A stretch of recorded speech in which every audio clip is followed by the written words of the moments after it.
Right. Good afternoon children. మనకి దుత్తలూరులో ఉన్నటువంటి seeds అనేటువంటి సంస్థ వారు 10th క్లాస్ పిల్లల్లో మంచి మార్కులు సోషల్ స్టడీస్కి సంబంధించి 100 మార్క్స్ సాధించాలంటే ఎలాంటి టెక్నిక్స్ మెలకువలు మనం పాటించాలి, ఆ మెలకువల ద్వారా మనం పాటిస్తూ మంచి మార్కులు సాధించడం ఎలాంటి అనేటువంటి విషయాల మీద ఈరోజు మనం డిస్కస్ చేసుకోబోతున్నాం. ఆల్రెడీ మీకు రోజువారీ క్లాస్లో ఇది చెక్ చేయాలా సార్? రోజువారీ క్లాస్లో మనం చెప్పుకుంటూ వచ్చాం. ఇప్పుడు ఆల్రెడీ మీరు SA1 క్వశ్చన్ పేపర్ చూశారు కదా. సో ఈ SA1 క్వశ్చన్ పేపర్ మీరు కానీ గమనిస్తే మనకి 6 రకాలైనటువంటి స్టాండర్డ్స్ ఉన్నాయి కదా, 6 స్టాండర్డ్స్ ఉన్నాయి కదా. సో ఈ 6 స్టాండర్డ్స్లో కూడా మనం కానీ గమనిస్తే అకాడమిక్ స్టాండర్డ్ 1 అని, అకాడమిక్ స్టాండర్డ్ 2 అని, అకాడమిక్ స్టాండర్డ్ 3 అని, అకాడమిక్ స్టాండర్డ్ 4 అని, అకాడమిక్ స్టాండర్డ్ 5 అని, అకాడమిక్ స్టాండర్డ్ 6 అని చెప్పి 6 సామర్థ్యాలని మనం పరీక్షిస్తున్నారు. ఈ 6 సామర్థ్యాలు కూడా మీరు కానీ గమనిస్తే క్వశ్చన్ పేపర్ యొక్క స్టైల్ కానీ గమనిస్తే 1 నుంచి 32 క్వశ్చన్లు ఉంటాయి. ఈ 32 క్వశ్చన్లో ఒక 40% క్వశ్చన్స్ అత్యంత సరళంగా ఉంటాయి. అంటే ఒక ఈజీగా ఉంటాయి. How many major physiographic features in India, what are they, what are the causes of the world wars, what are the impact of the world wars, అంటే అత్యంత సులభమైనటువంటి ప్రశ్న. ఈ ప్రశ్నలు ఆల్రెడీ మనము రోజువారీ క్లాస్లో విని ఉంటారు. మీరు టీచర్ చెప్పినప్పుడు వాళ్ళు ఆల్రెడీ 1-2 సార్లు డ్రిల్లింగ్ ఇస్తారు. అలా వాటిని మన మైండ్ సెట్లో పెట్టుకున్నామంటే ఈ ప్రశ్నకు మీరు ఆన్సర్ చేయగలుగుతారు.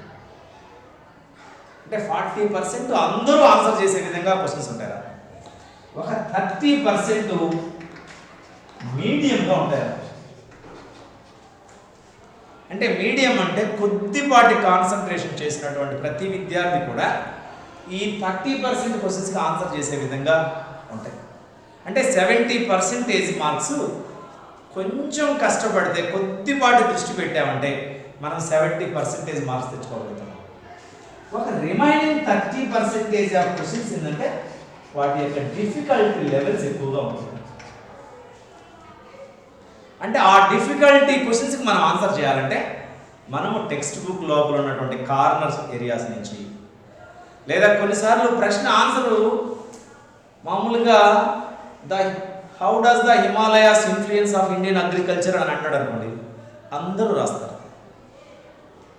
Now the Indian monsoons they are mostly depends on Himalayas అన్నాడు అనుకోండి, భారతదేశం యొక్క ఋతుపవనాలని హిమాలయ పర్వతాలు ప్రభావితం చేస్తున్నాయనంటే క్వశ్చన్ అదే ఆన్సర్. కానీ ఇక్కడ ఆన్సర్ చేసేటువంటి వాళ్ళ సంఖ్య తగ్గిపోదు. చూడండి, ఇక్కడ మీరు ఏం చేయాలంటే మనకి 3 గంటల 15 నిమిషాల సమయం ఉంటుంది క్వశ్చన్ పేపర్. మొదటి 15 నిమిషాలు మీరు అందరూ 1 నుంచి 32 క్వశ్చన్ల దాకా చదవండి, ఆన్సర్ చేయొద్దు. మీకు ఇప్పుడు 1వ క్వశ్చన్ ఆన్సర్ తెలిసింది, ఆ 1వ క్వశ్చన్ డైరెక్ట్గా ఆన్సర్ రాయదు. 1 నుంచి 33 క్వశ్చన్లు చదువుకుంటా రండి. చదువుకుంటా వచ్చినప్పుడు ఏమవుతుందంటే మీ మైండ్ సెట్లో ఒక క్లారిటీ వస్తుంది. ఏ ప్రశ్నలు నాకు ఆన్సర్ తెలుసు, ఏవి అత్యంత సులభంగా ఉన్నాయి, ఏ ప్రశ్న రాస్తే నాకు మంచి మార్కులు వస్తాయి. ఇప్పుడు ఆల్రెడీ మనము పార్ట్ 1 అన్ని ప్రశ్నలు ఆన్సర్ రాయాలి. 12 ప్రశ్నలు ఉంటాయి, 12 ప్రశ్నలు ఆన్సర్ రాయాలి. ఓకేనా? నెక్స్ట్ అదేవిధంగా పార్ట్ 2 8 ప్రశ్నలు ఉంటాయి, 8 ప్రశ్నలకు ఆన్సర్ రాయాలి కదా. ఇక్కడ 12 ప్రశ్నలు, ఒక్కొక్క మార్కు 12 మార్కులు, 8 ప్రశ్నలు 2 మార్కులు, 8 2 16 మార్కులు. మరి అదేవిధంగా పార్ట్ 3 8 క్వశ్చన్లు ఇస్తాడు, 8 క్వశ్చన్లకు మనం ఆన్సర్ రాయాలి. ఒక్కొక్క ప్రశ్నకి 4 మార్కులు, 8 4 32 మార్కులు. మరి అదేవిధంగా పార్ట్ 4 5 ప్రశ్నలు ఇస్తాడు, ఒక్కొక్క ప్రశ్నకి 8 మార్కులు. ఇక్కడ ఇంటర్నల్ ఛాయిస్ ఉంటుంది, A or B. అంటే ఈ 8 మార్క్స్ క్వశ్చన్స్ మాత్రమే మనకు ఛాయిస్ ఉంది, మిగతా వాటికి ఎక్కడ ఛాయిస్ లేదు తప్ప. సరేనా? కనుక ఇక్కడ ఈ ఇంటర్నల్ ఛాయిస్ని మనం తీసుకునేటప్పుడు ఇక్కడ మీరు కరెక్ట్గా ఎంపిక చేసుకోవాలి. ఏ ప్రశ్న రాస్తే మంచి మార్కులు మనకు వస్తాయి. ఫుల్ ఫ్లెడ్జ్డ్ మార్క్స్ అంటే 8/8 మార్క్స్ ఇచ్చేటువంటి ప్రశ్నలు ఏంటి? ఇక్కడ మీరు ఈ 5 ప్రశ్నల్లో కూడా ఒకటి ఎస్ఏ ప్రశ్న రాస్తారు, రెండోది సమాచార సేకరణ పఠన నైపుణ్యాల మీద ఒక ప్రశ్న ఉంటుంది. సమాచార సేకరణ విషయ వాటి మీద ప్రశ్న ఉంటుంది. అంటే అక్కడే పట్టికలు ఇస్తాడు, ఆ పట్టిక కింద కొన్ని క్వశ్చన్స్ ఇస్తాడు. క్వశ్చన్ ఇచ్చేటప్పుడు మీరేం చేయాలి? 29వ ప్రశ్న ఎస్ఏ క్వశ్చన్ ఇస్తాడు, 30వ ప్రశ్న కాడ పట్టిక రూపంలో ప్రశ్న ఇస్తాడు. అక్కడ 30వ ప్రశ్న నెంబర్ వేసి అక్కడ ఏ అని ఇస్తే మీరు ఏ అని రాయండి, బి లేకపోతే ఇట్లా ఇట్లా డాట్స్ పెట్టాడంటే 1 అని ఇచ్చినాడంటే 1 అని రాయండి. ప్రతి దాంట్లో రాయాల్సిన లేదు. పైన హెడ్డింగ్ 30 క్వశ్చన్ రాస్తాం, ఇక్కడ 1వ నెంబర్ రాసి ఆన్సర్ రాస్తాం, 2వ నెంబర్ రాసి ఆన్సర్ రాస్తాం. ఇక్కడ ఈ ఆన్సర్లో 4 ప్రశ్నలు ఇస్తాడు, ఒక్కొక్క ప్రశ్నకి 2 మార్కులు ఉంటాయి. ఏ ఒక్క ప్రశ్నని స్పష్టంగా సూటిగా ప్రశ్నకి అనుగుణమైనటువంటి ప్రశ్న రాయాలి. మీకు తెలిసింది కాదు రాయాల్సింది. అక్కడ ఎగ్జామినర్ ఏమడిగాడు ఆ అడిగినటువంటి ప్రశ్నకి మీరు స్పష్టంగా సూటిగా ప్రశ్న ఆన్సర్ రాసే విధంగా ఉండాలి. అలా రాశారంటే మీకు స్పష్టంగా మార్కులు వేస్తారు. అక్కడ మీరు ఈ ఎస్ఏ ప్రశ్నలు ఎంపిక చేసుకునేటప్పుడు 1 మార్క్ క్వశ్చన్స్కి ఒక్క పదము లేదా ఒక సంవత్సరం లేదా ఒక వాక్యంలో రాస్తే సరిపోతుంది. అదే 2 మార్క్స్ క్వశ్చన్ అయితే ఒక వాక్యము లేదా 2 వాక్యాలలో సమాధానం రాయాల్సి ఉంటుంది. 2 మార్కుల క్వశ్చన్కి, 2 మార్క్స్ క్వశ్చన్కి. అదే 4 మార్క్స్ క్వశ్చన్ అయితే కనీసం 4 పాయింట్లు రాయండి, కనీసం 4 పాయింట్లు 4 మార్క్స్ క్వశ్చన్. అదే 8 మార్క్స్ క్వశ్చన్ అన్నప్పుడు కనీసం 6 నుంచి 8 పాయింట్లు సమాధానం రాయండి. 6 నుంచి 8 పాయింట్లు. కొన్ని ప్రశ్నలకి 6 పాయింట్లు రాస్తే 8 మార్కులు ఇచ్చేస్తారు, 8 పాయింట్లు రాస్తే 8 మార్కులు ఇస్తారు. ఇక్కడ మీరు ఎంపిక చేసుకునేటువంటి ప్రశ్న ఎలా ఉండాలంటే పాయింట్లు వైజ్గా రాసేటువంటి ప్రశ్న ఎంపిక చేసుకోండి. పారాగ్రాఫ్గా రాసే ప్రశ్న ఎంపిక చేసుకుంటే మనకి 8కి 8 మార్కులు రావు. అక్కడ ఎగ్జామినర్ యొక్క డిస్క్రిమినేషన్ బట్టి మనకి కోత వేయడానికి అవకాశం ఉంది. కనుక అక్కడ ఎగ్జామినర్ని మనము సంతృప్తి పరిచే విధంగా మీరు ప్రశ్నకి ఆన్సర్ రాయాలి. అలా ఎప్పుడైతే ఎగ్జామినర్ని సంతృప్తి పరిచే విధంగా మీరు ప్రశ్నకి ఆన్సర్ రాస్తారో మీకు ఫుల్ ఫ్లెడ్జ్డ్ మార్క్స్ వస్తాయి. ఎందుకంటే ఇప్పుడు మనము క్రికెట్ మ్యాచే ఉంటుంది, విరాట్ కోహ్లీ బ్యాటింగ్ చేస్తూ ఉన్నాడు, కేవలము 100 పరుగులు చేశాడు విరాట్ కోహ్లీ, బాల్స్ అయిపోయినాయి. అప్పుడు మనం ఏమంటాం ఆ బ్యాట్స్మెన్ గురించి? అబ్బా ఇంకా 4 బాల్ ఉంటే ఆ బౌలర్కు చుక్కలు చూపించాడు అంటాం. అంటే ఆ బ్యాట్స్మెన్ యొక్క గొప్పతనాన్ని అంత గొప్పగా చెప్తాం. అదేవిధంగా మీరు కూడా సోషల్ స్టడీస్లో 100కి 100 మార్కులు తీసుకొచ్చుకుంటే మీ యొక్క ప్రతిభా సామర్థ్యాలకి అవధులు ఉండవు. మీ యొక్క జ్ఞాన స్థాయి, మీ యొక్క ప్రతిభా సామర్థ్యము అత్యద్భుతము అని చెప్పి అందరూ శ్లాఘిస్తారు. కనుక ఇక్కడ ఇప్పుడు సమాజం ఎలాంటి సమాజం అంటే నువ్వు ఎంత శ్రమించినావు అనేది ఎవరూ చూడరు. నువ్వు ఎంత అద్భుతమైనటువంటి ఫలితాన్ని సాధిస్తే ఆ సందర్భంగా నిన్ను అందరూ అభినందిస్తారు. కనుక సమాజం పట్ల మనం ఎలా ఉండాలి అంటే ఫలితాన్ని సాధించినటువంటి వాడిని అత్యున్నతంగా అభినందిస్తారు. అదే అందులో విఫలం చెందితే వాడిని అత్యంత దారుణంగా నిందిస్తారు. అంటే వాడిని అవహేళన చేసే విధంగా మాట్లాడతారు. కనుక మీరు అందరూ కూడా రిజల్ట్స్ వచ్చిన రోజు అత్యద్భుతమైనటువంటి ఆనందాన్ని, సంతోషాన్ని మీరు పొందాలంటే ఇప్పుడు ఇక్కడ ఉన్నటువంటి సమయాన్ని ఖచ్చితమైనటువంటి ప్రణాళిక నిర్మాణం చేసుకొని ప్రణాళికాబద్ధంగా మీరు కానీ చదివారంటే మీరందరూ కూడా మంచి మార్కులు సాధించడానికి అవకాశం ఉంటుంది. సోషల్ స్టడీస్ ఇప్పుడు మీరు ఆల్రెడీ తెలుగు ఎగ్జామ్ రాస్తారు. ఇప్పుడు దాకా మీరు అసలు పబ్లిక్ ఎగ్జామ్స్ రాయలేదు కదా. ఈ పబ్లిక్ ఎగ్జామ్స్ రాయకపోయేసరికి మీ అందరిలో కూడా ఒక రకమైనటువంటి భయం ఉంటుంది. ఓయమ్మ క్వశ్చన్ పేపర్ ఎట్లా వస్తుందో ఏందో. ఆల్రెడీ మొన్నటి రోజు మనకు ఒక సోషల్ సార్ చెప్పాడు, అత్యంత సులభంగా క్వశ్చన్ పేపర్ ఉంటుంది ఈసారి. ఎందుకంటే ఇంతకుముందు మనము 11 రోజుల పాటు పరీక్షలు రాసేవాళ్ళం. ఇప్పుడు ఆ 11 రోజుల పాటు తీసేసి కేవలం 7 రోజులు మాత్రమే మనం పరీక్షలు రాస్తున్నాం. ఈ 7 రోజుల్లో కూడా మనం కానీ గమనిస్తే బయాలజికల్ సైన్స్, ఫిజిక్స్ మాత్రమే 50 మార్కుల క్వశ్చన్ పేపర్లు, మిగతా 5 సబ్జెక్టులు 100 మార్కుల క్వశ్చన్ పేపరు. అంటే క్వశ్చన్ పేపర్ 50 మార్కులకైనా 33 క్వశ్చన్లు ఇచ్చాడు, 100 మార్కులు కూడా 33 క్వశ్చన్లు ఇచ్చాడు. కనుక మీరు ఈ 33 మార్కులు 33 ప్రశ్నలు ఉన్నటువంటి క్వశ్చన్ పేపర్ని మార్కుల్ని మనకి రెట్టింపు చేయడం జరిగింది, డబల్ చేయడం జరిగింది మార్కులు. అదేవిధంగా మన సోషల్ స్టడీస్లో కూడా 30% సిలబస్ని రిడ్యూస్ చేయడం జరిగింది. ఈ 30% సిలబస్ని రిడ్యూస్ చేశారు కాబట్టి మనకి 7 చాప్టర్లు తీసేయడం జరిగింది. ఇంతకుముందు మనకి 22 చాప్టర్లు ఉండేది. 22 చాప్టర్లు పేపర్ 1కి 12 చాప్టర్లు, పేపర్ 2కి 10 చాప్టర్లుగా ఉండేది. ఇప్పుడు రెండింటిని క్లబ్ చేయడం వల్ల 7 చాప్టర్లు తీసేసి 15 చాప్టర్లు మాత్రమే ఈరోజు మనకి పరీక్షల్లో ఉన్నాయి. ఈ 15 చాప్టర్లో కూడా మీరు కానీ గమనిస్తే ఫస్ట్ పార్ట్ 1లో 1 to 6 చాప్టర్స్, పార్ట్ 2లో 13, 14,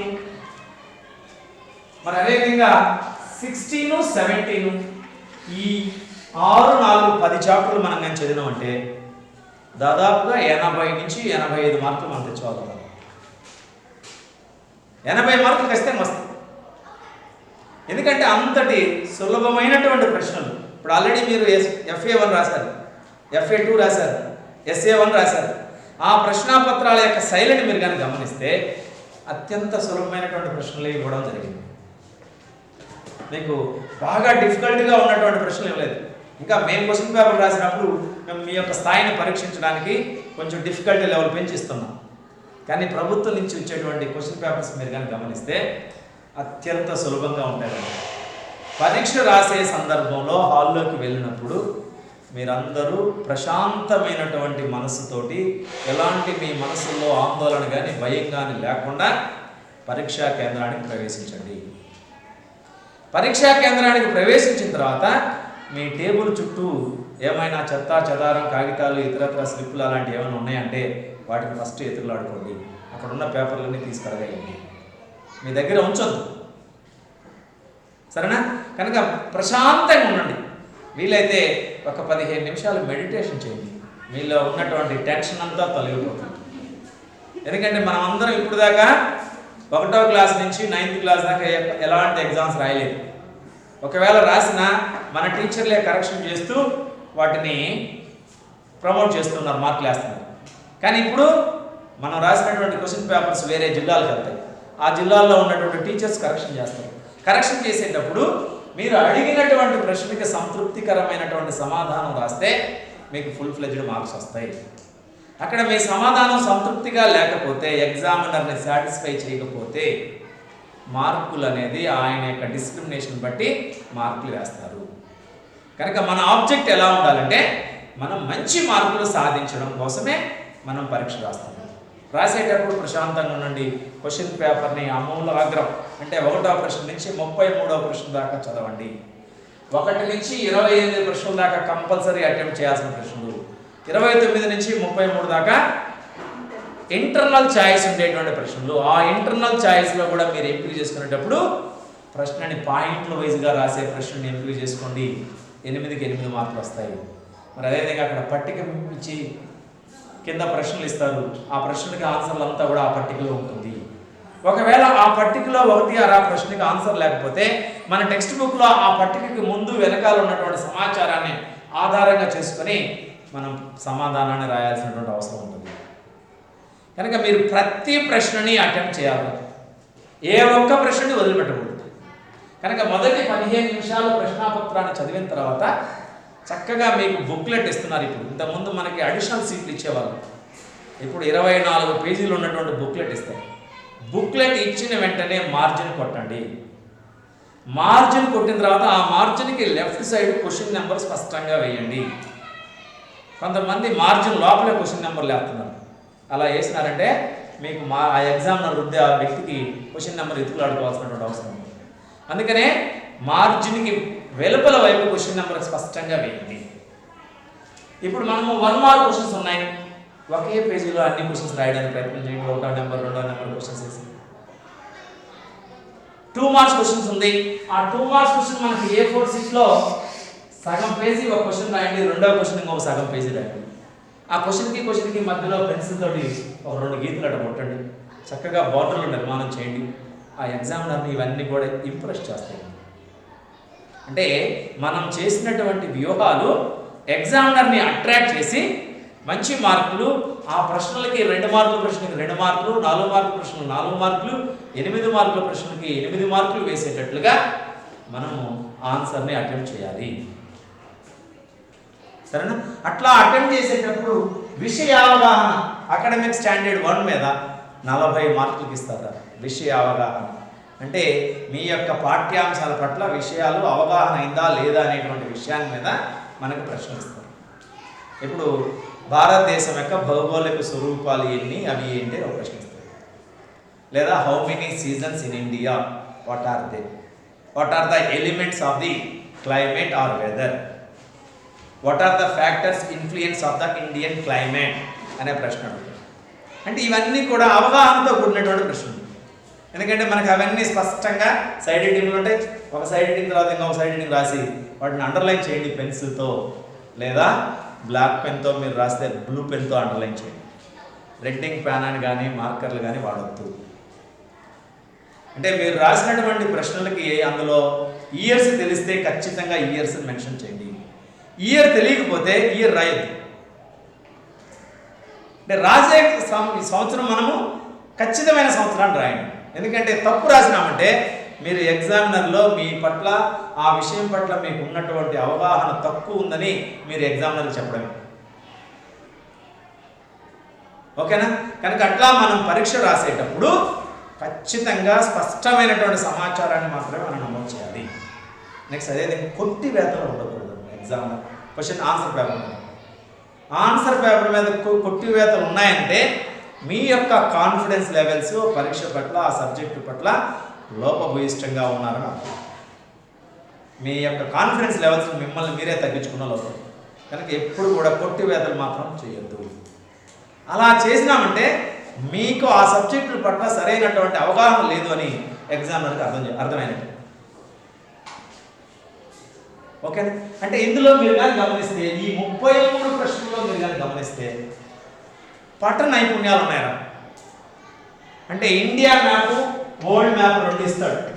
ఇండియా మ్యాప్లో 4 అంశాలు ఆర్ మరొక 4 అంశాలు ఇస్తాడు. వరల్డ్ మ్యాప్లో 4 అంశాలు ఒక పక్క, ఆర్ అని చెప్పి ఒక 4 అంశాలు ఇస్తాడు. ఇక్కడ మీరు మ్యాప్ పాయింటింగ్ 33వ ప్రశ్నకి 8 మార్కులు ఇవ్వాలంటే ఇండియా మ్యాప్ 8 గుర్తుపెట్టి నేను అన్ని మ్యాప్ పాయింటింగ్ భలే గుర్తుపెట్టాను అనుకుంటాను. అలా కాదు. మీరు గుర్తించాల్సింది ఏంటంటే ఇండియా మ్యాప్లో 4 ఖచ్చితంగా గుర్తించాలి, వరల్డ్ మ్యాప్లో 4 ఖచ్చితంగా గుర్తించాలి. అప్పుడు మీకు ఆ ప్రశ్నకి 8 మార్కులు వస్తాయి. మీరు లేదు ప్రపంచ పటంలో నేను 8 గుర్తుపెట్టాను అని ఇండియా మ్యాప్ను వదిలేసినారంటే మీకు 4 మార్కులు మాత్రమే వస్తాయి. మీరు ఏడాలనుకుంటారు బయటకు వచ్చి నేను 8కి 8 అంశాలు గుర్తుపెట్టాను, నాకు 8 మార్కులు గ్యారెంటీ వస్తాయనుకుంటారు. కానీ అక్కడ మనం ఏం చేయాలా? ఇండియా మ్యాప్లో 4 అంశాలు గుర్తించాలి ఖచ్చితంగా, ప్రపంచ పటంలో 4 అంశాలు మనం ఖచ్చితంగా గుర్తించాలి.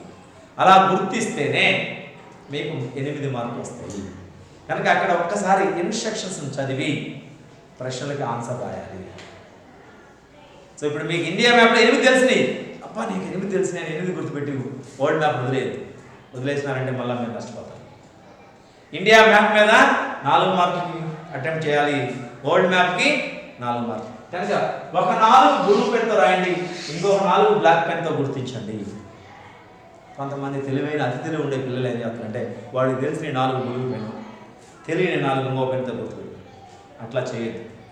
ఒక పార్ట్లో ఇప్పుడు 33A అనేటువంటి ప్రశ్నలో ఇండియా మ్యాప్కి సంబంధించి 4 ఇస్తాడు ఒక లైన్, తర్వాత ఆర్ అని చెప్పి ఇంకొక కింద 4 ఇస్తాడు. కనుక ఏవైనా సరే మొదటి ఏలో ఉండే 4 అంశాలైనా గుర్తించండి, లేకపోతే రెండవలో ఉండేటువంటి 4 అంశాలు గుర్తించండి. అట్లా 2 రకాల పెన్నులతో గుర్తించండి. వరల్డ్ మ్యాప్ మీద ఒక బ్లూ ఇంక్తోను, ఇండియా మ్యాప్ తోటి బ్లాక్ ఇంక్ తోటి గుర్తించండి.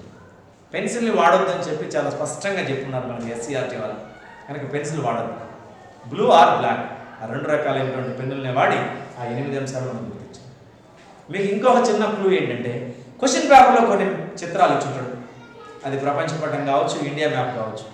ఆ చిత్రాలు కూడా గమనిస్తే ఇక్కడ మ్యాప్లో అడిగినటువంటి అంశాలు కూడా మీకు అక్కడ ఒక్కోసారి పునరావృతం అయ్యేదానికి అవకాశం ఉంది.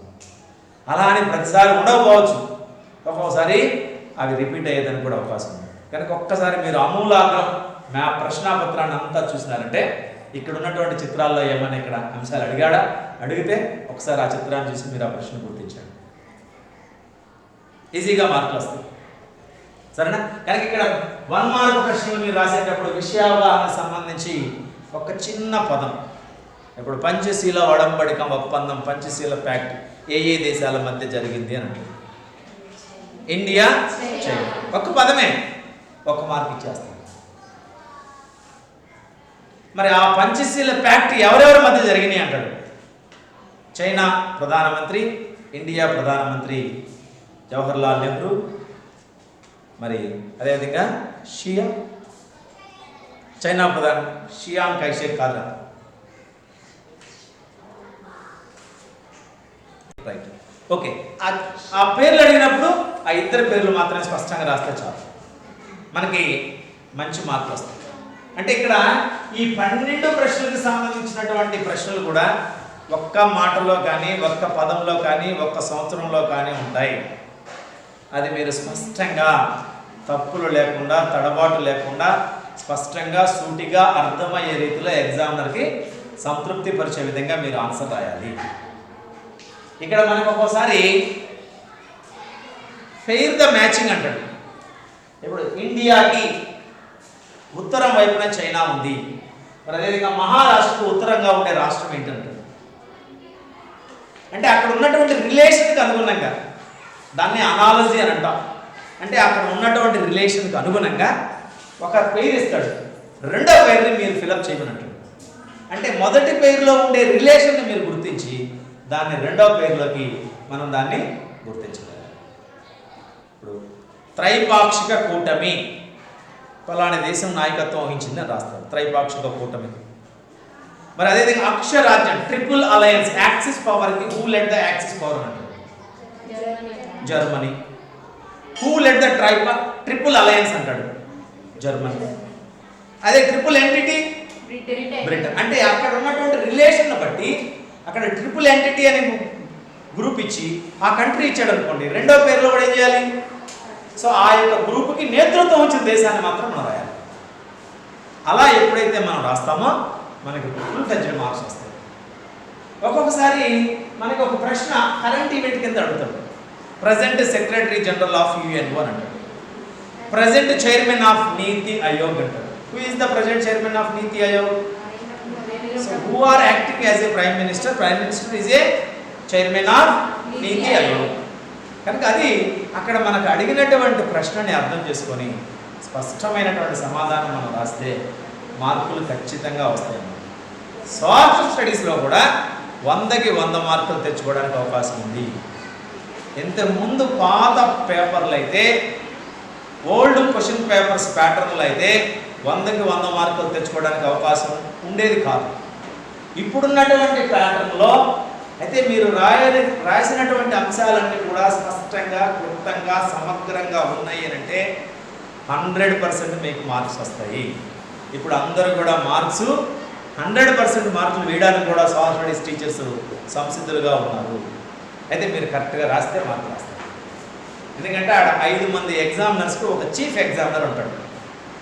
ఆ చీఫ్ ఎగ్జామినర్ ఏం చేస్తారంటే, అయ్యా మీకు ఏమైనా 50కి 50 ఇస్తే మాకు ఇవ్వండి పేపర్ అంటారు.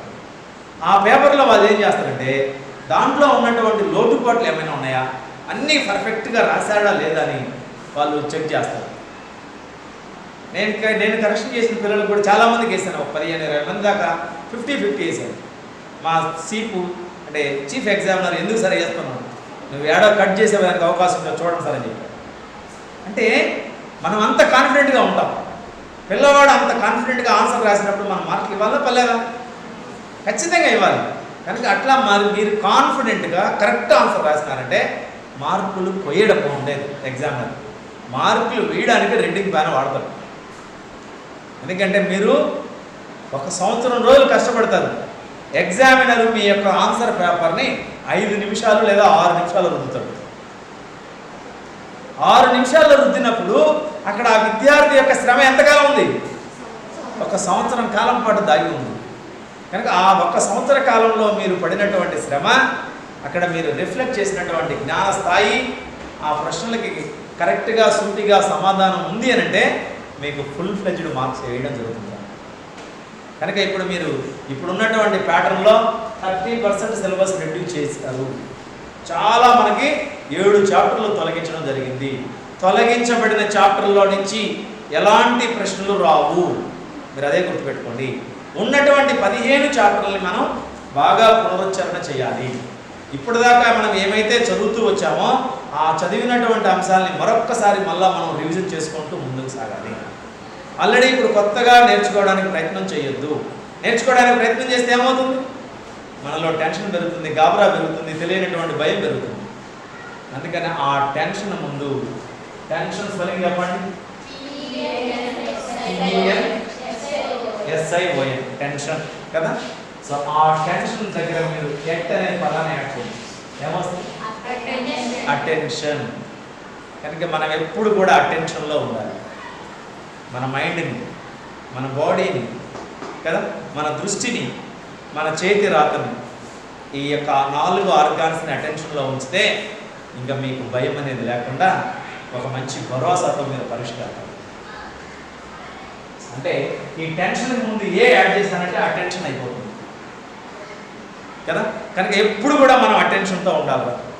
అక్కడ ఎగ్జామ్ హాల్లోకి వచ్చినప్పుడు, ఎగ్జామ్ సెంటర్కి వచ్చినప్పుడు మనలాంటి పిల్లలు ఒక 200 మంది పిల్లలు వస్తారు, 200 మంది పేరెంట్స్ వస్తారు, ఒక 20 మంది అయ్యవాళ్ళు వస్తారు. ఎంతమంది అయినా రాయండి. రాష్ట్ర వ్యాప్తంగా 6 లక్షల మంది పరీక్షలు రాస్తుంటే 6 లక్షల మందిలో నేను ఒకడిని, నేను మంచి మార్కులు తెచ్చుకోవడానికి ప్రయత్నం చేయగలుగుతున్నాను అనేటువంటి ఒక నమ్మకంతో మీరు ఓయమ్మ ఇంతమంది రాస్తున్నారా నేనాడనేటువంటి భయం మీలో ఉండకూడదు.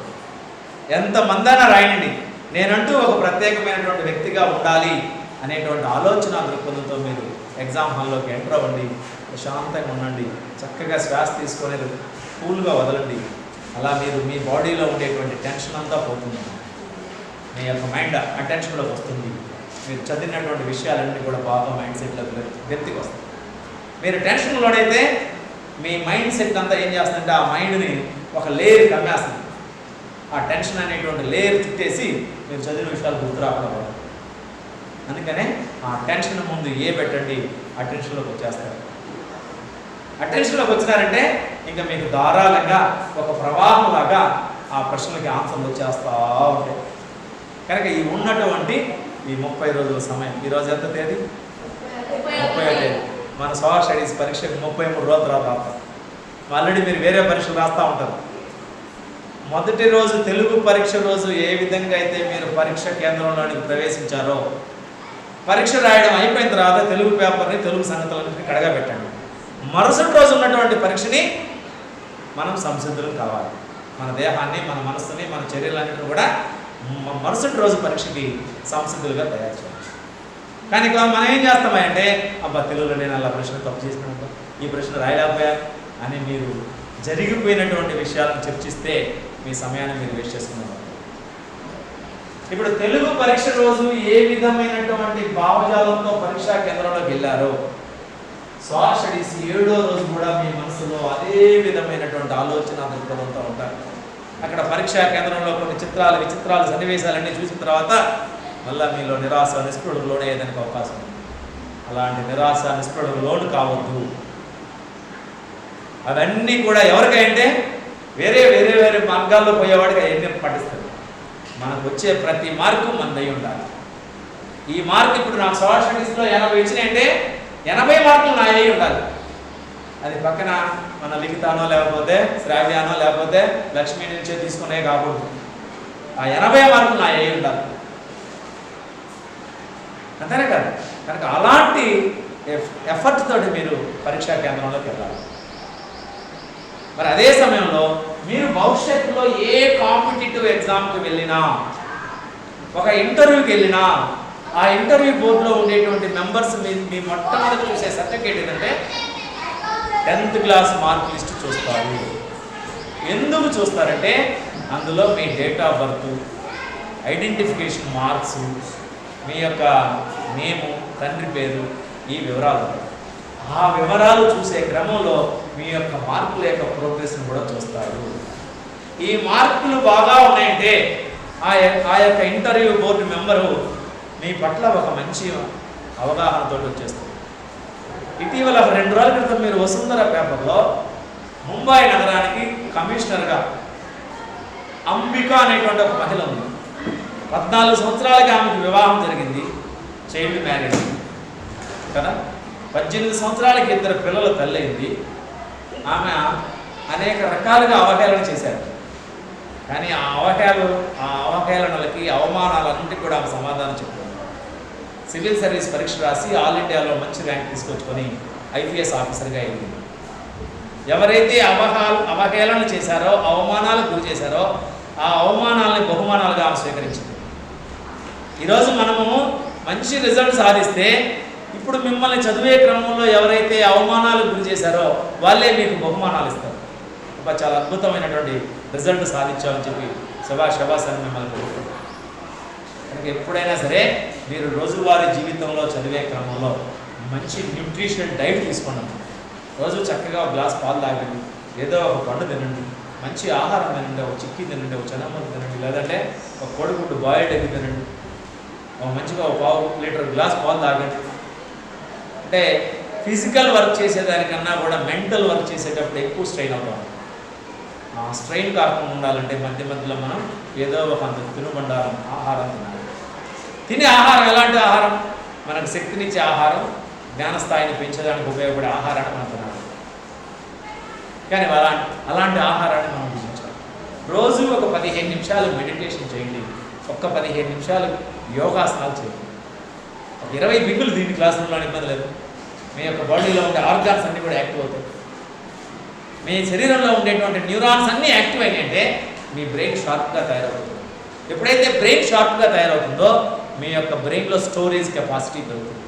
అంటే సమాచారాన్ని నిల్వ చేసుకునే శక్తి సామర్థ్యాలు మీకు అలవడతాయి. ఇలా మీరు ఈ యొక్క వ్యూహాలను అనుసరిస్తూ ముందుకు సాగినామంటే మన సోషల్స్లో కూడా 100కు 100 మార్కులు సాధించడానికి అవకాశం ఉంది. ఏ ఒక్క ప్రశ్నకి ఆన్సర్ వదిలిపెట్టవద్దు. ప్రతి ప్రశ్నని మనం అటెంప్ట్ చేయాలి. ఎందుకంటే 45 నుంచి 50 మార్కులు అందరికీ వస్తాయి.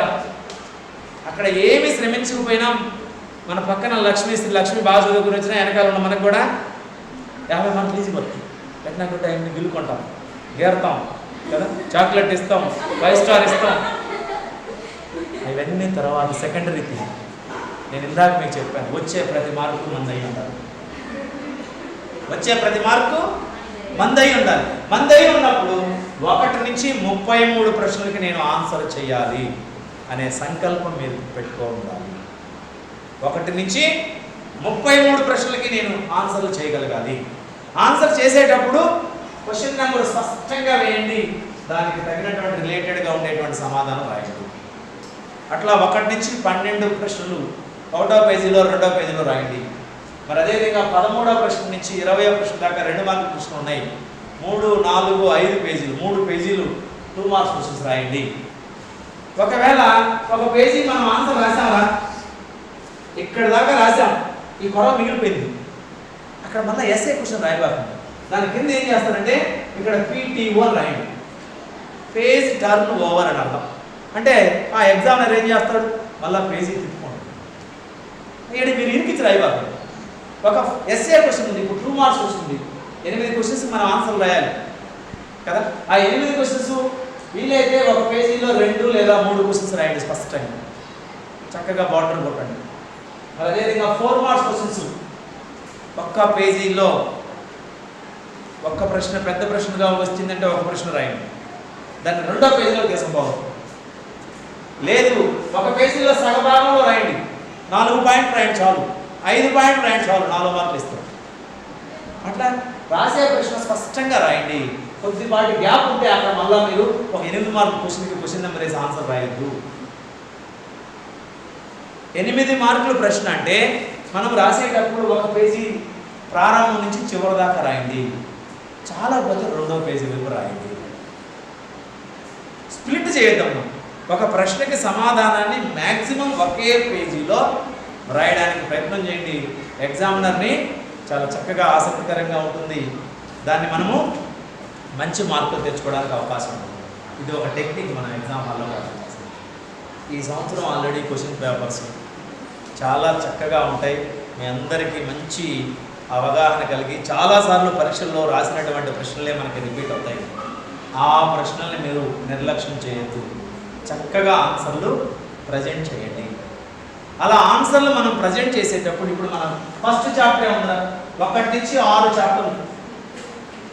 సో లొకేషన్ ఆఫ్ ఇండియా అనే ఫస్ట్ చాప్టర్ ఉంది. How many major physiographic features in India, what are they, what is the time differences from easternmost to westernmost places in India, but all the clocks will be shows in a equal time or same time. What is the reasons behind it? So endukani now in India lies between the 30 longitudes. Now in central part of the longitude in 82.5 eastern longitude to adopted as a Indian standard of meridian or standard of time. So this time will be shows all the clocks all the throughout the nation. దేశంలో ఉండేటువంటి గడియారాలన్నీ ఒకే సమయాన్ని సూచించడానికి కారణం ఏంటంటే భారతదేశం గుండా 30 రేఖాంశాలు పోతున్నాయి. వాటిలో మధ్యలో ఉన్నటువంటి రేఖాంశమైనటువంటి 82.5 ఈస్టర్న్ లాంగిట్యూడ్స్ మనం తీసుకున్నాం. ఆ రేఖాంశం మీద నమోదు కాబడిన సమయమే దేశంలో ఉండే అన్ని ప్రాంతాల్లో ఉండే గడియారాలు చూపిస్తాయి. ఆ పాయింట్ రావాలి. మన వాళ్ళు ఆ పాయింట్ లేకుండానే 8 పాయింట్లు రాస్తారు, మీకు మార్క్ లేదు కదా. కనుక అక్కడ ఆ యొక్క ప్రశ్నకి మనం ప్రధానంగా రాయాల్సినటువంటి అంశం ఏంటి, ఆ అంశాన్ని మాత్రం మీరు హైలైట్ చేయాలి. అప్పుడు మీకు మార్కులు కోతలు లేకుండా ఎన్ని మార్కులు అయితే ఇవ్వడానికి అర్హత ఉందో అన్ని మార్కులు మీకు ఇచ్చేస్తారు. మీరు ఆ మెయిన్ థీమ్ రాయకుండా, రీజన్ రాయకుండా మీరు ఎన్ని పాయింట్లు రాసినా మీకు మార్కులు ఇవ్వరు, సరేనా. మరి అదేవిధంగా how does the Himalayas influence of the Indian climatic conditions అంటాడు. How does the Himalayas influence of Indian agriculture అని అంటాడు. ఇవి స్టాండర్డ్ క్వశ్చన్స్. ఇప్పుడు ఆల్రెడీ నేను మీకు గుర్తుపెట్టించున్నాను. ఈ స్టాండర్డ్ క్వశ్చన్స్ని మీరు చక్కగా ప్రజెంట్ చేయగలిగినారంటే మీకు ఫుల్ ఫ్లెడ్జ్డ్ మార్క్స్ వస్తాయి. అట్లా 1 నుంచి 6 పాఠాల మీద బాగా శ్రద్ధగా దృష్టి పెట్టండి. 13 నుంచి 14, 16, 17 పాఠాల మీద శ్రద్ధ పెట్టండి. మీకు 80% మార్క్స్ వస్తాయి. ఇంక మిగతా రిమైనింగ్ 10, 12, 11 చాప్టర్ల మీద ఫుడ్ సెక్యూరిటీ, గ్లోబలైజేషన్, అదేవిధంగా ఇండియన్ గవర్నమెంట్ 1950 నుంచి 77 పార్ట్ 1, 77 to 2000 దాకా ఉన్నటువంటి పార్ట్ 2, మరి అదేవిధంగా ఇండియా, వరల్డ్ అండ్ నైబరింగ్ కంట్రీస్కి సంబంధించిన రిలేషన్స్ మీద ఒక 25% మార్క్స్ వస్తాయి. కనుక మీరు అందరూ కూడా అంటే బి గ్రేడ్ ఉన్నటువంటి వాళ్ళు, సి గ్రేడ్ ఉన్నటువంటి వారు, డి గ్రేడ్ ఉన్నటువంటి పిల్లలు ఈ చాప్టర్స్ ఈ పాఠ్యాంశాల మీద మీరు దృష్టి పెట్టారంటే మీకు 80% మార్కులు వస్తాయి. ఏ గ్రేడ్ ఉన్నటువంటి పిల్లలు 100 మార్క్స్ మనకు రావాలంటే అన్ని అంశాలని మనం చదవాలి. ఏ చాప్టర్ని మనం నెగ్లెక్ట్ చేయకూడదు. ప్రతి అంశాన్ని చదవాలి. ప్రతి కార్నర్ ఏరియాను కూడా మనం తెలుసుకొని ఉండాలి. ప్రశ్నని 1కి 2 సార్లుగా చదవండి. చదివి ఈ ప్రశ్నకి మనం ఏమి రాయాలి, ఏ పాయింట్లు ఉండాలి అని ఒక్కసారిగా సమ్మరైజ్ చేసుకొని మీరు వాటిని గుర్తించాలి, వాటిని ప్రజెంట్ చేయాలి. కనుక ప్రశ్నని నిర్లక్ష్యంగా చదవద్దాము. ప్రశ్నని క్వశ్చన్ నెంబర్ దగ్గర నుంచి చివరి దాకా, ఫుల్ స్టాప్ దాకా చదవండి. ఏమడిగాడు, ఈ ప్రశ్న యొక్క అర్థం ఏంటి, దీనికి మనం ఏ విధమైనటువంటి సమాధానం రాయాలని చెప్పి అనలైజ్ చేయాలి. చేసిన తర్వాత మీరు దాని గురించి రాయాలి. అట్లా అదేవిధంగా ఇప్పుడు మనం 13th చాప్టర్లో చూస్తే causes of the world wars, impact of the world wars, ఈ 2 standard questions. So in first half of the 19th century is called as Eric Hobsbawm called age of extremes, తీవ్ర సంచలనాల యుగంగా ఎందుకు పిలిచాడు.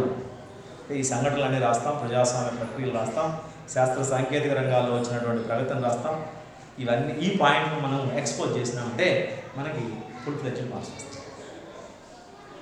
అదేవిధంగా డిప్రెషన్, గ్రేట్ డిప్రెషన్ రావడానికి కారణం వచ్చినప్పుడు new deal అనేటువంటి ఆయన 3 R's అనేటువంటి ఫార్ములా ఇంట్రొడ్యూస్ చేశాడు. 3 R's అంటే రిఫార్మ్స్, రిలీఫ్, రికవరీ. ఇప్పుడు 3R సినిమా వచ్చింది, ఆ 3R రాయబాకండి. ఈ 3R వేరు, ఇక్కడ మనకి ఎకనామిక్ డిప్రెషన్లో ఉన్నటువంటి దానికి ఉన్నటువంటి 3R's వేరు. Reforms, relief, recovery. సో ఆ 3 ఫార్మ్స్ అనేటువంటి మన 3R's గురించి. నెక్స్ట్ ఈరోజు ప్రభుత్వం చేస్తున్నటువంటి సంక్షేమ కార్యక్రమాలు ఏమున్నాయనంటే ఈరోజు ప్రభుత్వాలు, కేంద్ర రాష్ట్ర ప్రభుత్వాలు అమలు చేస్తున్నటువంటి వెల్ఫేర్ స్కీమ్స్ ఏంటంటే, what are the welfare schemes are introducing by the central and state government అని అంటారు.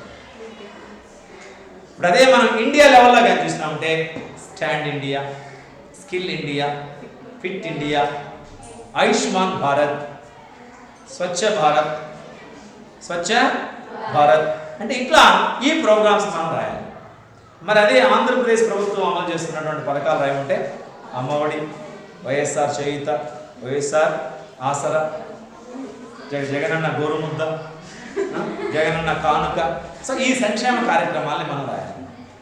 అంటే ఇలా రాసినామంటే అంటే అక్కడ ఉద్దేశం ఏంటంటే మనకి డిప్రెషన్ కండిషన్స్ ఉన్నప్పుడు ఆ డిప్రెషన్ కండిషన్స్ని రిమూవల్ చేయడం కోసము ఆ రోజు ప్రభుత్వాలు పెద్ద ఎత్తున సంక్షేమ కార్యక్రమాలు చేపట్టడం జరిగింది.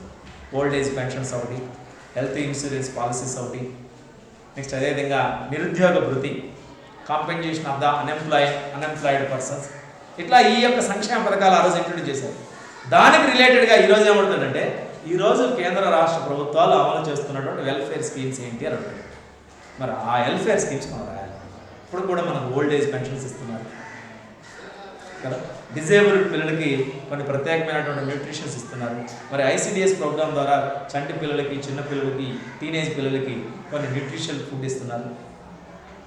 సో ఈ మిడ్ డే మీల్ స్కీమ్ యొక్క మెయిన్ ఉద్దేశం ఏంటంటాడు, మనకు ఆల్రెడీ ఫుడ్ సెక్యూరిటీలో which state has introducing the mid day meal scheme? Tamil Nadu. Which state are greatly affected this program? Tamil Nadu and Andhra Pradesh. These 2 states are greatly implemented this program. అంటే ఈ విధంగా ఈ programme యొక్క ఆబ్జెక్ట్ ఏంటి, ఎందుకు ఈ ప్రోగ్రామ్ పెట్టారు? సో పిల్లల యొక్క డ్రాప్ అవుట్ని తగ్గించడం, వారికి పౌష్టిక ఆహారాన్ని అందించడానికి they will be providing the nutritional diet, they will be reducing the drop out ratio in rural areas.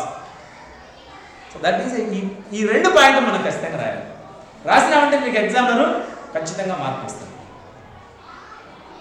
కనుక అట్లా మీరు ఆ పరీక్ష రాసేటప్పుడు ప్రశ్న యొక్క 1కి 2 సార్లు చదివి ఆన్సర్ పెట్టచ్చు. నెక్స్ట్ అదేవిధంగా ఈ మ్యాప్ పాయింట్కి సంబంధమైనటువంటి అంశాల మీద కూడా స్పష్టంగా ఆన్సర్ రాయండి. మీకు ఆల్రెడీ చెప్పాను, మ్యాప్ ఇస్తున్నానే దానికి మీరు ఏం చేయాలి? సో డైరెక్షన్స్ సూచించేటువంటి ఇండికేషన్ మీరు ఆ మ్యాప్ మీద గీయాలి. గీస్తే క్వశ్చన్ నెంబర్ కూడా ఏంటి, 33 క్వశ్చన్ అని ఆ మ్యాప్ మీద. క్వశ్చన్ నెంబర్ మాత్రం ఎట్టి పరిస్థితుల్లో మర్చిపోవాలి. క్వశ్చన్ నెంబర్ వేయాలి, మ్యాప్ డైరెక్షన్ సూచించండి. సూచించిన వెంటనే ఎగ్జామ్ అనుకో ఒక ఇంప్రెషన్ కలుగుతుంది. సో ఈ పాప లేదా ఈ అబ్బాయికి మ్యాప్ అంశాల మీద ఒక స్పష్టమైనటువంటి అవగాహన ఉంది, మంచి జ్ఞానం ఉంది అనేటువంటి ఒక ఇంప్రెషన్ మీకు కలుగుతుంది. మీ మ్యాప్ చూస్తున్నాను ఆటోమేటిక్గా ఏం చేస్తాడు, మరి ఈ మ్యాప్ అయితే చక్కగా పెట్టిందంటే ఇంకా లోపల మ్యాటర్ ఎంత బాగుంటుందని చెప్పి పాయింట్ చూసుకుంటూ వెళ్ళిపోతే మార్క్ తీసుకుంటా. కనుక అక్కడ best impression, so the first impression is a best impression అని అంటాం. అంటే మొదటి దృక్కోణమే మనల్ని ఆ ఎగ్జామినర్ని అట్రాక్ట్ చేసే విధంగా, ఆకట్టుకునే విధంగా మనం రాయాలి పరీక్ష. సరేనా? కనుక ఈ సోషల్ స్టడీస్లో 2 మార్కుల ప్రశ్నలు కూడా మీరు 2 వాక్యాలు లేదా 3 వాక్యాల్లోనే సమాధానం రాసే విధంగా ఉంటాయి, లేదా 1 వాక్యంలో సమాధానం రాసే విధంగా ఉంటాయి. 1 వాక్యంలో రాస్తే మార్క్ వేస్తాడా? సందేహించబాకండి. అక్కడ అడిగినటువంటి ప్రశ్నకి అది 1 వాక్యం కావచ్చు లేదా 2 వాక్యాలు ఉండొచ్చు. ఎన్ని వాక్యాలు రాసినా కూడా మీకు మార్క్ ఆన్సర్ వేస్తుంది. కనుక 2 మార్కుల ప్రశ్నకి కనీసం 2 వాక్యాలు రాయండి. ఇప్పుడు బాండూమ్ కాన్ఫరెన్స్ ఎప్పుడు జరిగింది అని అంటాడు. ఎప్పుడు జరిగింది? సో 1955. సో ఈ బాండూమ్ కాన్ఫరెన్స్ ఎందుకు జరిగింది? ఆఫ్రికా, ఆసియా దేశాలలో ఉన్నటువంటి ఇది నూతనంగా స్వాతంత్రం పొందినటువంటి దేశాలని ఐక్యం చేయడం కోసం ఏర్పాటు చేయబడినటువంటి కాన్ఫరెన్స్. ఇది 1955లో ఇండోనేషియాలోని బాండూంగ్ అనే నగరంలో జరిగింది. దాని కాబట్టి కొద్దిగా సోకులు చేస్తాం, సరేనా? అంటే 2 సెంటెన్సులు రావాలి కదా, ఈ 2 సెంటెన్సులు రావడానికి ఇట్లా మనం సోకులు చేస్తాం. కనుక అట్లా 2 మార్కుల ప్రశ్నలకి కనీసం 2 పాయింట్లు ఆన్సర్ చేయండి. 4 మార్కుల ప్రశ్నలకి కనీసం 4 పాయింట్లు ఖచ్చితంగా ఆన్సర్ చేయండి. మెయిన్ థీమ్ని ఖచ్చితంగా రాయాలన్నమాట. అక్కడ ఆ యొక్క ప్రశ్న యొక్క ఉద్దేశం ఏంటో, so what is the main important object in that question may be asked. ఆ ప్రశ్న అడిగిన దానికి ఉన్నటువంటి మూలమైనటువంటి ఉద్దేశం ఏంటో మనం రాస్తే మార్కులు ఖచ్చితంగా వేస్తారు. నెక్స్ట్, ఆల్రెడీ మీరు ఆర్టీఐ సమాచార హక్కు చట్టం ద్వారా మనం రాసినటువంటి ఆన్సర్ పేపర్ని తెచ్చుకోవచ్చు. స్కాన్ చేసి ఇస్తారు, నకలిస్తారు, జెరాక్స్ కాపీ. అందుకనే మీరు రాసినటువంటి ప్రశ్నాపత్రాన్ని మీరు తెచ్చుకొని మనం ఆ ఎగ్జామినర్ మీద కూడా ఫైట్ చేయడానికి అవకాశం ఉంటుంది. కాబట్టి ఆ రుద్దేటువంటి ఎగ్జామినర్స్ కూడా చాలా జాగ్రత్తగా మీరు కరెక్ట్గా స్పష్టమైన సమాధానం రాస్తే స్పష్టంగా మార్కులు అలాట్ చేస్తారు. 2 మార్కుల ప్రశ్నకి 2 మార్కులు ఇచ్చేస్తారు. 4 మార్కుల ప్రశ్నకు 4 మార్కులు ఇస్తారు. 8 మార్కుల ప్రశ్నకి 8 మార్కులు వేసేస్తారు. ఎందుకంటే అక్కడ మార్కులు కోసినాడంటే సమాచార హక్కు చట్టం మీద మళ్ళీ మనం రాసినటువంటి జవాబుపత్రాన్ని మన ఇంటికి తెచ్చుకోవచ్చు. కనుక ఆ భయం ఉంటుంది. కాబట్టి ఎగ్జామినర్స్ కూడా మీరు రాసిన ప్రతి ప్రశ్నకి ఎన్ని మార్కులు అయితే వేయడానికి అవకాశం ఉంటుందో అన్ని మార్కులు మీకు అలాట్ చేయడం జరుగుతుంది. కనుక మీరు పరీక్ష రాసేటప్పుడు ఈ మనసులో దృష్టిలో పెట్టుకొని పరీక్ష రాయండి. ఒకటే పరీక్ష రాసేటప్పుడు 1 నుంచి 33 ప్రశ్నలకి ఆన్సర్ చేయాలి. చేసేటువంటి ఆన్సరు ఆ ప్రశ్నకి రిలేటెడ్గా ఉండే విధంగా మనం ఆన్సర్ ఉండాలి. మనం ఏదో రాసినామంటే కాదు, ఆ ప్రశ్నకి ఎన్ని మార్కులు రావడానికి అవకాశం ఉందో అన్ని మార్కులు తెచ్చుకోవడానికి అవసరమైనటువంటి రీతిలో మనం ప్రశ్న రాయాలి. ఇప్పుడు Bharat explain the major reliefs in India అని 2 మార్క్స్ క్వశ్చన్ అడిగాను అనుకోండి, మీరు 2 పేజీలు ఎస్సే మాదిరి రాయబాకండి. రాసినారంటే అర్థం ఏమని, ఇంకో ప్రశ్నకి మీరు సరైనటువంటి సమాధానం రాయలేకపోతారు. ఇక్కడ ఎక్కువ సమయం ఇక్కడ జరిగిపోతుంది. అక్కడ అడిగినటువంటి ప్రశ్నల మార్కులను బట్టి ఆ ప్రశ్నకి సమాధానం రాయండి. 2 మార్కులుగా ప్రశ్నగా అడిగితే 6 సైడ్ హెడ్డింగ్లు రాసి వదిలేస్తాం. అదే 4 మార్కుల ప్రశ్నగా అడిగితే 6 సైడ్ హెడ్డింగ్లు రాసి ఒక్కొక్క సైడ్ హెడ్డింగ్ ఒక్కొక్క లైన్ రాస్తాం. అదే 8 మార్కుల ప్రశ్నగా అడిగితే 6 సైడ్ హెడ్డింగ్లు రాసి ఒక్కొక్క సైడ్ హెడ్డింగ్ లేదా 3 లైన్లు రాస్తాం లేదా 4 లైన్లు రాస్తాం. అంటే అక్కడ ప్రశ్నని ఎన్ని మార్కులకి అడిగాడో ఆ మార్కుల ప్రాతిపదిక ఆధారంగా మీరు ప్రశ్నకి కన్సైజ్ చేసైనా రాయాలి, లేదంటే ఎలాబొరేట్ చేసైనా రాయగలిగే సామర్థ్యాన్ని మీరు అలవాటు చేసుకోవాలి. మేము 2 మార్కుల ప్రశ్నకి అడిగాం, అబ్బా నేర్చుకున్నాం అద్భుతం అని చెప్పి అంత 2 పేజీలు దాన్ని రాయాల్సిన పర్లేదు. 2 మార్కుల ప్రశ్న అంటే 2 లైన్లు లేదా 3-4 లైన్లు, అంతకంటే ఎక్కువ రాయాల్సిన అవసరమే లేదు. 4 మార్కుల ప్రశ్నలు అయితే 4 లైన్లు లేదా 4 పాయింట్లు లేదా 6 పాయింట్లు రాయండి. 8 మార్కుల ప్రశ్న అయితే 6 పాయింట్లు లేదా 8 పాయింట్లు రాయండి. ఇలా మనం రాసినామంటే మనం స్పష్టంగా మార్కులు తెచ్చుకోవడానికి అవకాశం ఉంది. ఇప్పుడు భారతదేశంలో జనాభా పెరుగుదల కారణాలు ఏంటి అని అంటారు. ఆల్రెడీ మీ అందరికీ తెలుసు కారణాలు 8 కారణాలు ఉన్నాయి. ఆ 8 పాయింట్లు రాసి ఒక్కొక్క కారణానికి ఒక్కొక్క అంశం రాసిస్తామంటే మనకి మార్కులు వస్తాయి. So how does the influence of the climatic conditions అని అంటాడు. What are the factors of the climatic conditions అంటాడు. దాంట్లో 4 పాయింట్లు ఉన్నాయి. 4 పాయింట్లు ఒక్కొక్క పాయింట్ మనం ఏం చేస్తాం, 2 పాయింట్లు లేదా 3 పాయింట్లు రాస్తాం. 4 పాయింట్లకి 4 మూల 12 లైన్లు రాసేస్తాం. 12 పాయింట్లు రాసేస్తాం. మనకి 8 మార్కులు వేసేస్తాం. కనుక ఇక్కడ మనం చేయాల్సిన పని ఏంటంటే ప్రశ్న ఎన్ని మార్కులకి అడిగాడు, దానికి ఎంత మేరకు మనం సమాధానం రాయాలనేది అక్కడ ఆ పాయింట్ ఆఫ్ టైంలో మీరు డిస్క్రిమినేషన్ చేసుకొని పరీక్ష రాయాలి. మీరు నేర్చుకున్న జ్ఞానాన్ని అంతా ప్రదర్శించబాకండి. అక్కడ ఎన్ని మార్కులు అడిగాడు, ఎన్ని అంశాలు రాయాలి అనేటువంటి విషయాన్ని మాత్రం మీ మైండ్ సెట్లో పెట్టుకొని అన్ని ప్రశ్నలకు ఆన్సర్ చేయాలి. ఇప్పుడు మీరు 2 మార్కుల ప్రశ్నకి 8 మార్కుల ప్రశ్న ఆన్సర్ రాశారు. మిగతా కొన్ని క్వశ్చన్కి ఆన్సర్ రాయడానికి టైం ఉంటుందా? టైం ఉండదు. కనుక ఇక్కడ మనకి సమయం చాలా ముఖ్యం. మీరు దాదాపుగా 220 రోజుల పాటు చదివినటువంటి పాఠ్య పుస్తకాన్ని 2.5 గంటలో అక్కడ ప్రజెంట్ చేయాలి. 33 ప్రశ్నలు. ఆ 2.5 గంట సమయము మన మైండ్ని, మన మనస్సుని ప్రశాంతంగా ఉంచుకుంటే మీరు చక్కగా ఆ యొక్క ప్రశ్నలకు ఆన్సర్ చేయగలుగుతారు. కనుక మీరందరూ కూడా ఎలాంటి టెన్షన్ గురి కావద్దు, ఆందోళన చెందవద్దు. ప్రశాంతంగా ఆ యొక్క క్వశ్చన్ పేపర్ చదవండి, చక్కగా ఆన్సర్ రాసాం. ఎందుకంటే మనం ఆల్రెడీ FA1లో రాసాం, FA2లో రాసాం, FA3లో రాసాం, SA1 రాసాం. ఆల్రెడీ LRP ప్రోగ్రాంలో, లెర్నింగ్ ఎన్హాన్స్మెంట్ ప్రోగ్రాంలో ఆల్రెడీ 7 ఎగ్జామ్స్ రాసాం. ఈ క్వశ్చన్ పేపర్స్ని ఒక్కసారి మీరు రివైజ్ చేసినామంటే 1 మార్క్స్ క్వశ్చన్స్, 2 మార్క్స్ క్వశ్చన్స్ ఇవే రేపు మనకి పబ్లిక్ ఎగ్జామ్లో వచ్చేస్తాయి. కనుక పబ్లిక్ ఎగ్జామ్లో వచ్చినటువంటి పేపర్లో ఉన్నటువంటి క్వశ్చన్స్ మీరు కానీ చూస్తే అబ్బా చాలా సులభంగా ఉందనేటువంటి ఫీలింగ్ మీకు కలుగుతుంది. ఆ ఫీలింగ్ మీకు కలగాలంటే ఇక్కడ మీరు బాగా కాన్సన్ట్రేట్గా చదవాలి. ఇప్పుడు ఇక్కడ ఉన్నటువంటి అన్ని విషయాలు చదివేస్తే క్వశ్చన్ పేపర్ చూసిన వెంటనే మీకు ఏమవుతుంది, అబ్బా చాలా సులభంగా ఉంది, చాలా అద్భుతంగా ఉంది, మంచి మార్కులు తెచ్చుకోగలుగుతాం అనేటువంటి ఒక కాన్ఫిడెన్స్ మీ యొక్క బాడీలో ప్రవేశిస్తుంది. చాలా ఉత్సాహంగా మీరు ప్రశ్నలకు ఆన్సర్ రాయండి. కనుక సూర్యుడిని చూస్తే చీకటి భయపడుతుంది కదా, మరి అదేవిధంగా శ్రమించేవాడిని చూస్తే ఏమవుతుంది, శ్రమించేవాడిని చూస్తే విజయం కూడా వాడి సొంతం అవుతుంది. అందుకే మీరు ఇదొక్క కొటేషన్ గుర్తులో పెట్టుకోండి. సూర్యుడిని చూడంగానే చీకటి పారిపోతుంది, శ్రమించేవాడిని చూడంగానే ఓటమి పారిపోయి వాడికి విజయం చేకూరుతుంది. అంటే అందుకనే మనకి స్వామి వివేకానంద అంటాడు, శ్రమ నీ ఆయుధం అయితే విజయం నీ బానిస అవుతుంది. కనుక ఈరోజు మీరు పరీక్ష రాస్తున్నాం, ఈరోజు ఉన్నటువంటి సిచ్యువేషన్స్ ఏమంటాం, ఈరోజు వర్తమానం. So today is a experiment అని అంటాం, టుమారో ఈజ్ ఏ ఎక్స్పెక్టేషన్ అని అంటాం, ఎస్టర్డే ఎక్స్పీరియన్స్ అంటాం. అంటే నిన్నటి రోజు నుంచి మనం అనుభవాన్ని పొందాలి, ఈ రోజు నుంచి ఈ రోజుతోటి ఒక మంచి భవిష్యత్తు ప్రణాళిక తయారు చేసుకోవాలి. రేపటి రోజున మన భవిష్యత్తు ఎలా ఉంటుందో దాన్ని అంచనా వేయగలగాలి. కనుక ఎక్స్పెక్టేషన్, ఎక్స్పెరిమెంట్, ఎక్స్పీరియన్స్, ఈ 3 ఎక్స్ని, ఈ 3 ఈల్ని మన మనసులో పెట్టుకొని నిన్నటి రోజుది ఎక్స్పీరియన్స్ గాను, ఈ రోజుది ఎక్స్పెరిమెంట్ గాను, రేపటి రోజుని ఎక్స్పెక్టేషన్గా మనం భావిస్తూ చదువుకున్నామంటే సోషల్ స్టడీస్లో కూడా మీరు 100కి 100 మార్కులు తెచ్చుకోవడానికి అవకాశం ఉంది. కనుక ఈ 100కి 100 మార్కులు తెచ్చుకునే క్రమంలో అకాడమిక్ స్టాండర్డ్ 1 కానీ 2 కానీ 3 కానీ 4 కానీ 5 కానీ 6 కానీ ఈ స్టాండర్డ్స్లో ఉన్నటువంటి ప్రశ్నలకి ఇక్కడ మనకి అకాడమిక్ స్టాండర్డ్ 6లో ప్రశంసించడం, సున్నితత్వం అని అంటాం, అప్రిషియేషన్ అండ్ సెన్సిటివిటీ అని అంటాం.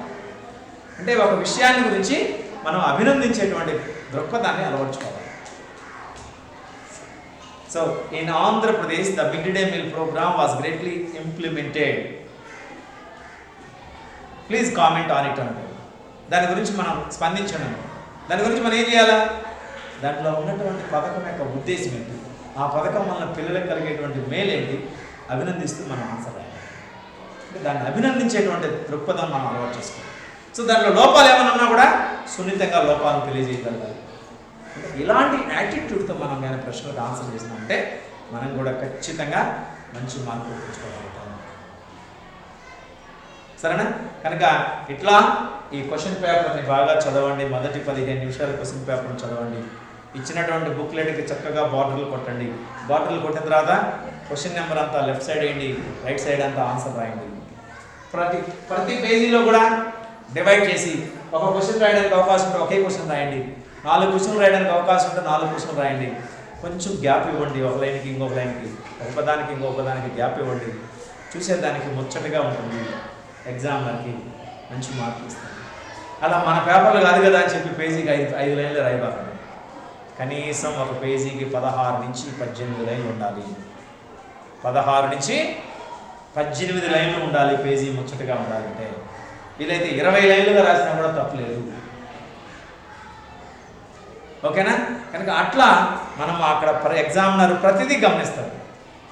మనం ప్రతిదీ ఆ ఎగ్జామినర్ని సంతృప్తిపరిచే విధంగా మన యొక్క ప్రశ్నాపత్రాన్ని అనలైజ్ చేసుకుంటూ వెళ్ళాలి. నెక్స్ట్ అదేవిధంగా మనం ఇప్పుడు ఆల్రెడీ మోడల్ పేపర్స్ ఇచ్చున్నారు ఎస్సీఆర్టీ వాళ్ళు. ఆ మోడల్ పేపర్స్ని మీరు 1కి 2 సార్లు ప్రాక్టీస్ చేసుకున్నారంటే రేపటి రోజున ఆ మోడల్ పేపర్స్లో ఉండే క్వశ్చన్స్ కూడా మనకి పబ్లిక్ ఎగ్జామ్లో రిపీట్ అయ్యేదానికి అవకాశం ఉంది. అది 1 మార్క్ క్వశ్చన్ కావచ్చు, 2 మార్క్స్ క్వశ్చన్ కావచ్చు, 4 మార్క్స్ కావచ్చు, 8 మార్క్స్ కావచ్చు. అందుకట్లా ఇప్పుడు ఈ సంవత్సరం మనం ఇప్పుడు దాకా 11 రోజుల పాటు మనం పరీక్షలు రాసేవాళ్ళం. ఈ సంవత్సరం 7 రోజులు మాత్రమే పరీక్ష రాస్తున్నాం. మీ జీవితంలో మొట్టమొదటిసారిగా పబ్లిక్ పరీక్ష రాయబోతున్నారు కదా. ఇది ప్రారంభమైనటువంటి పరీక్ష మీ జీవితానికి. కనుక ఈ ప్రారంభ పరీక్షలో కూడా మంచి అద్భుతమైనటువంటి ఫలితాలను సాధించే విధంగా మీరందరూ కూడా ఎదగాలని చెప్పి దానికి అనుగుణమైనటువంటి ప్రణాళికలను సిద్ధం చేసుకుంటూ ముందుకు సాగుతూ చక్కగా అన్ని విషయాలని కూలంకషంగా స్పష్టంగా విశ్లేషణ చేస్తూ సమాధానాలు రాసే విధమైనటువంటి నైపుణ్యాన్ని మీరు అలవర్చుకున్నామంటే మన సోషల్ స్టడీస్లో కూడా 100కి 100 మార్కులు తెచ్చుకోవడానికి అవకాశం ఉంటుంది. ఎందుకంటే మీరు కరెక్ట్ సమాధానం రాస్తే కరెక్ట్ మార్కులు వేస్తారు. ఏదంటే అది పిచ్చి పిచ్చిగా సమాధానం రాసి మార్కులు రాలేదంటే మార్కులు వేయరు. అడిగినటువంటి ప్రశ్నకి సూటిగా స్పష్టంగా అర్థమయ్యే రీతిలో మీరు సమాధానాన్ని ప్రజెంట్ చేయగలగాలి. అలా చేశారంటే మీకు మంచి మార్కులు వస్తాయి.